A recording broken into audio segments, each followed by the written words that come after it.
আসসালামু আলাইকুম প্রিয় দর্শক, আমি আছি শশী হাসপাতাল স্কিন কেয়ার সেন্টার বা অ্যাস্থেটিক সেন্টার থেকে, যেখানে রূপচর্চার জন্য বিশ্বের আধুনিক যতগুলো টেকনোলজি আছে সবগুলো অ্যাকুমুলেট করা হয়েছে। আমার জানা মতে যতগুলি অ্যাডভান্স টেকনোলজি আছে, এখানে কি হয়, ত্বকের যে কোনো দাগ বা সৌন্দর্য বৃদ্ধির জন্য যা system, double chin, anti ageing সব এখানে আছে। আজকে আমরা পেশেন্টের উপর অ্যাপ্লাই করব হাইপার পিগমেন্টেশন বা দাগ। দাগ কিভাবে দূর হয় আমরা আগে দেখি, পেশেন্টকে করি। পেশেন্টের দাগটা আমরা, প্রিয় দর্শক, আমরা দেখতে পাচ্ছি যে দাগ, এই যে আমরা কিন্তু এখানে দাগগুলো দেখতে পাচ্ছি, হাইপার পিগমেন্টেশন বা দাগ।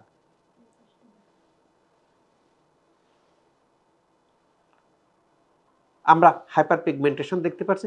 আমরা মুখটা একটু এই পাশে করেন, আমরা একটা ছবি তুলে রাখি, ছবি তুলে আমরা পেশেন্টকে দেখাবো যে তার, হ্যাঁ ওই পাশে, হ্যাঁ আমরা এখন যে ছবিটা তুললাম, ছবিটা আমরা পেশেন্টকে দেখাবো যে আপনি আপনার দাগের অবস্থাটা দেখেন। হ্যালো, চোখটা, এই যে আপনার মুখে কিন্তু এই যে দাগ দেখতে পাচ্ছেন, এই যে দাগ। প্রিয় দর্শক, আমরা এই যে ওনার দাগটাকে আগে ছবি তুলে নিলাম, যে মুখের পাশে এই দেখেন ফটফট ফটফট আকারে দাগ আছে। বাস, আপনার প্রসিডিউর শুরু করেন। এই যে যে এই যে মুখের এ পাশে এই যে ব্রাউন কালার, ব্ল্যাক যে দাগগুলি আছে, এই দাগগুলো কেন হয়? এই দাগগুলোকে হাইপার পিগমেন্টেশন বলে। এই দাগগুলোর অনেকগুলো স্টেজ থাকে। সাধারণত কি হয়, আমাদের ত্বকের মধ্যে ত্বকের যে অ্যানালাইসিস থাকে, যে এটা ত্বকের একটা আপনার এপিডার্মিস লেয়ারে অনেকগুলো সেল থাকে। একে মেলানোসাইট বলে, একে কেরাটিনোসাইট বলে। এই মেলানোসাইট থেকে কি হয়, মেলানোসাইট থেকে মেলানিন উৎপাদন হয়। মেলানিন উৎপাদন হয়ে হয়ে ত্বকের উপরের দিকে চলে যায়। এইটাই, এই যে যে ত্বকের এখানে জমা চেঁচা গাঢ় হচ্ছে, এর ফলে ত্বক তার চেঞ্জ করে, কালার চেঞ্জ করে। একে আমরা যখন এটা হাইপার পিগমেন্টেশন হয়, ছোট আকার থাকে, তাকে ফ্রিকেল বলি। ফ্রিকেল ইপিলেটস আছে, লেন্টিজেন আরেকটু বড় হলে লেন্টিজেন বলি। এটা যদি বড় আকার ধারণ করে তাকে মেস্তা বলি। কিন্তু সেই ক্ষেত্রে কি করে, মেলানোসাইট এই সেলটা বৃদ্ধি হয় না, সেলের মধ্যে মেলানোসাইটটা বেশি উৎপাদন হয়। কাজেই আপনার ত্বকের মধ্যে কি দেখা যায়, ব্রাউন দাগ দেখা যায়। আমরা এখানে কি করি, আমরা এখানে যে পদ্ধতিগুলো অ্যাপ্লাই করি, যেমন আপনার এই জাতীয় ইয়েগুলি দূর করার জন্য যে এখানে বিভিন্ন রকম পদ্ধতিগুলো অ্যাপ্লাই করা হচ্ছে, বুঝতে পারছেন, বিভিন্ন পদ্ধতি অ্যাপ্লাই করা আছে। সাধারণত কি করা হয়, এই জাতীয় দাগগুলি যদি ইপিডার্মিস উপর লেয়ারে থাকে, তাহলে কেমিক্যাল পিল, আইপিএল, যে ইন্টেন্স পালস লাইট দিয়ে ভালো হয়ে যায়। যদি একটু ডিপার হয় তখন কিউ সুইচ লাগে। তার থেকে যদি আরো ডিপ হয়ে যায় ব্যস্তা, তখন CO2 লাগে। এখানে দেখতেছেন CO2 লেজার।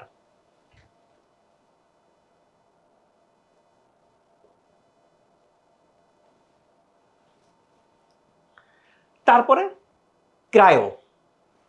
ক্রায়োথেরাপি লাগে, ইলেকট্রোকটারি লাগে। এখানে 6টা মেথড, মুখে যত রকম দাগ আছে না কেন, হাইপার পিগমেন্টেশন আছে না কেন, এই পিগমেন্টেশনগুলো দূর করার ক্ষেত্রে 6টা মেথড অ্যাপ্লাই করা হয়। 6টা মেথডই শশী হাসপাতালে আছে। কেনা মুখের হাইপার পিগমেন্টেশন, বাংলাতে আমরা দাগ বলি। দাগটা কি হতে পারে, আপনার ফ্রিকেল হতে পারে, ইপিলেটস হতে পারে, আপনার লেন্টিজেন হতে পারে, ম্যাস্তা হতে পারে, এতগুলো হতে পারে, বা হাইপার পিগমেন্টেশন হতে পারে। এটা ইপিডার্মিসের কোন লেয়ারে আছে সেইটাকে আগে নির্ণয় করা হয়।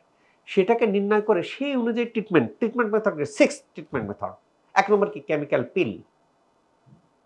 2 নম্বর কি, কিউ সুইজ। 3 নম্বর কি, এন্টিয়াক।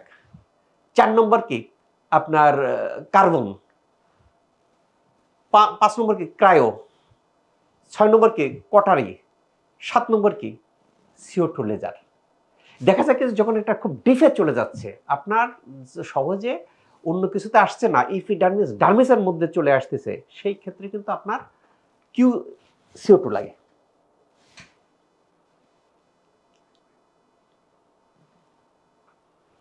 আমরা ত্বকের মধ্যে যদি দাগটা দেখে থাকি, দাগটা কি হতে পারে? দাগটা কারো কারো দাগটা এরকম হতে পারে, হাইপার পিগমেন্টেশন,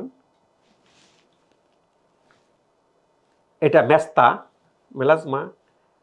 কারো কারো ক্ষেত্রে কি হয়? কারো কারো ক্ষেত্রে আপনার ফ্রিকেলটা আপনি দেখেন, ইপিলেটস লেন্টিজেন ফ্রিকেল।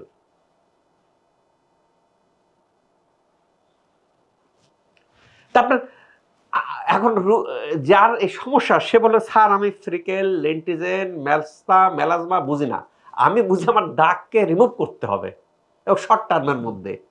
স্যার আমার এত ধৈর্য নাই যে আমাকে দিনের পর দিন এটা নিয়ে চলতে হবে। এখন এটা জানতে গেলে আমাদের ভিতরে দাগ কেন হয় সেটাকে আমাদের স্কিন অ্যানালাইসিস জানতে হবে, স্কিন স্ট্রাকচার জানতে হবে। যে অনেকে বলে কি যে আপনি একটা সেশন দিচ্ছেন 20 দিন পরে দেবেন, 30 দিন পরে দেবেন, কেন এই কথাগুলো বলা হয়? ভিত্তি কি? ভিত্তি সায়েন্স কি বলে? সায়েন্স বলে কি যে আমাদের ত্বক, আমাদের ইপিডার্মিস এরকম থাকলে ডার্মিস এটা থাকে, ইপিডার্মিসের মাঝে মেলানোসাইট থাকে, এটা কেরাটোসাইট, 90% সেল কেরাটোসাইট থাকে। এখন দেখা যায় কি যে কেরাটোসাইট সেল এখানে উৎপাদন হয়ে যাওয়ার পরে এটা ক্রমান্বয়ে আস্তে আস্তে সাইকেলের ফলে এখানে ডেড হয়ে যায়। এই ডেডটা হয়ে যাওয়ার পরিণতিতে কি হয়? শেডিং ঘটে। এটা করতে 40 দিন টাইম লাগে। কাজেই যেহেতু একটা সাইকেল হতে 40 দিন টাইম লাগে, সেহেতু আমরা বলে থাকি যারা হাইড্রা ফেশিয়াল দেন, হাইপো দেন, 40 দিন পর পর দেওয়া ভালো। কেন? অ্যানাটমিতে বলতেছে যে এরকম সাইকেল হচ্ছে। আমার অ্যানাটমি জানতে হবে, আমার এখানে অ্যানাটমি জানতে হবে, জানলে না আমি কথাগুলো বলতে পারবো, না জানলে তো আমি কথাগুলো বলতে পারবো না। আমরা এখানে যে ইয়েগুলো দেখতেছি যে অনেকের ক্ষেত্রে কি দেখতে পাওয়া যায়, অনেকের ক্ষেত্রে কিন্তু দেখতে পাওয়া যায় যে এরকম স্কিনের মধ্যে যে স্ট্রাকচার, দেখেন কত সুন্দর স্ট্রাকচার, এটা টিনেজে থাকে, এটাতে এখানে যে যেটা দেখা যায় একে কোলাজেন বলে, এটা দেখেন কোলাজেনটা ড্যামেজ হয়ে গেছে। এখন দেখা যায় কি যে কোলাজেন ড্যামেজ হলে ক্ষতি কি? ক্ষতি এখানে যে স্কিন টান টান ছিল এখানে কিন্তু কুচকায় গেছে। কাজে দেখবেন কি যে অনেকের সাথে যে টিনেজে স্যার আমি খুব টান টান ছিলাম, এরপরে আমার যখন বয়স হয়েছে তখন কুচকায় গেছে, চোখের নিচে কুচকায় গেছে, কপালে কুচকায় গেছে, এখানে কুচকায় গেছে, এই জিনিসগুলো দেখতে অড লুকিং লাগে। আমরা সৌন্দর্যের পূজারি, কাজে কি করা হয়? এখন এর ট্রিটমেন্ট কি? ট্রিটমেন্ট হলো যেটা ইয়ে হয়ে গেছে তাকে রিপেয়ার করা। এখানে কোলাজেন ফাইবার ড্যামেজ হয়ে গেছে, এখানে কোলাজেন ইনটেক্ট, এখানে কোলাজেন ফাইবার দেখেন ড্যামেজ হয়ে গেছে, এই ড্যামেজটাকে রিপেয়ার করা। রিপেয়ার কিভাবে করব? এখন অনেক রকম টেকনোলজি, অ্যাডভান্স টেকনোলজি বেরিয়েছে। আমরা যদি NIR নামক একটা মেশিন আছে, মেশিনটা অন্য রুমে, এখানে অনেক বড় অনেকগুলো রুম আছে, NIR নেওয়া আছে, হাইফো নেওয়া আছে। যদি হাইফো বা NIR নেন তাহলে কি হবে? একটা স্টিমুলেশন দেয়, স্টিমুলেশন দিলে এই যে ক্ষতিটা এরকম ভরাট হয়ে যায়। ভরাট হলে কি হবে? ভরাট হলে এই কুচকানোটা এখানে যেটা নিচু হয়ে গেছে এটা উপরের দিকে উঠে যাবে, উঠে গেলে কি এরকম টান টান হবে।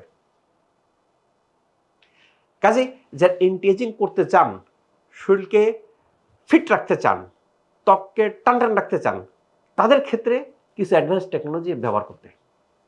আবার এই ব্যবহার করার পরে কিছু আপনার এসেন্স ব্যবহার করতে হয়, সিরাম ব্যবহার করতে হয়, সানস্ক্রিন ব্যবহার করতে হয়। বিশেষ করে শরীরের দাগ, যে এই পেশেন্টটার যে দাগটা এখন রিমুভ করার পদ্ধতিগুলো চলতেছে বিভিন্ন পদ্ধতিতে, কি অবস্থা? ডান।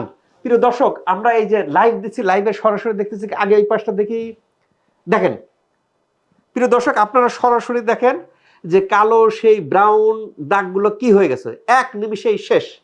এই পাশে শেষ। বাস, এবার ওইটা দেখি, আমরা এখন ছবি তুলি।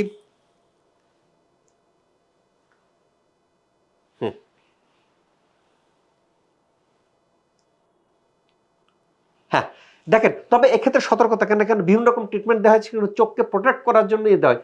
এ পাশে দেখছেন যে এ পাশে সে কালো ব্রাউন কোনো দাগই নাই, এখানে কিছু সাদা সাদা মতো আসছে যেটা ট্রিটমেন্টের, এটা 1 দিন 2 দিনের পরে এটা ঠিক হয়ে যায়। এখন কি করতে হবে, ইনাকে আপনার কিছু এসেন্স ব্যবহার করতে হবে, কিছু লোশন ব্যবহার করতে হবে, আমরা বলে দেবো। সানস্ক্রিন ব্যবহার করতে হবে। কোন সানস্ক্রিন? আজকে আমার এখানে রুগী আসছে, এখন রুগীর সংখ্যা অনেক বেশি, কাজে যারা আসবেন নিচের মোবাইল নম্বরে ফোন দিয়ে আসবেন। কেন না আসলে দেখবেন কি যে এখানে রোগীর কয় স্যার আমি সানস্ক্রিন ব্যবহার করি তাও আমার দাগ পড়ে। কেন? সানস্ক্রিনের মধ্যে আয়রন অক্সাইড আছে কিনা, সানস্ক্রিনের মধ্যে UVA UVB ব্লকার আছে কিনা, আই ডোন্ট নো। কাজে যেখানে এই ব্লকার থাকবে সেখানে ব্যবহার করতে হবে। ঠিক আছে, চোখটা খুলেন। এই দেখেন আপনার আপনার চেহারা এই যে আপনার কালো ব্রাউন যে দাগ ছিল আছে, প্রিয় দর্শক আপনাদের চোখে দেখাই, আপনারা নিজেরা দেখেন। দেখেন প্রিয় দর্শক ভালো করে লক্ষ্য করেন, এই মাত্র সরাসরি লাইভ দিছে, এই যে দাগ এক মুখে দেখেন, এখানে এই যে কালো ব্রাউন দাগ, আপনি দেখেন এই মুখেও কালো ব্রাউন দাগ, ভালো করে লক্ষ্য করেন, ভালো করে লক্ষ্য করেন যে এখানে এই যে কালো ব্রাউন দাগ।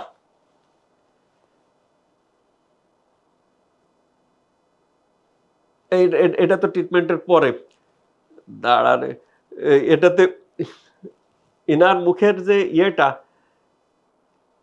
এখানে ভালো করে লক্ষ্য করেন যে এখানে এই যে ব্রাউন দাগ, এই যে ব্রাউন কালো কালো কালো দাগ দেখা যাচ্ছে, দাগ এটাতে দেখেন এই যে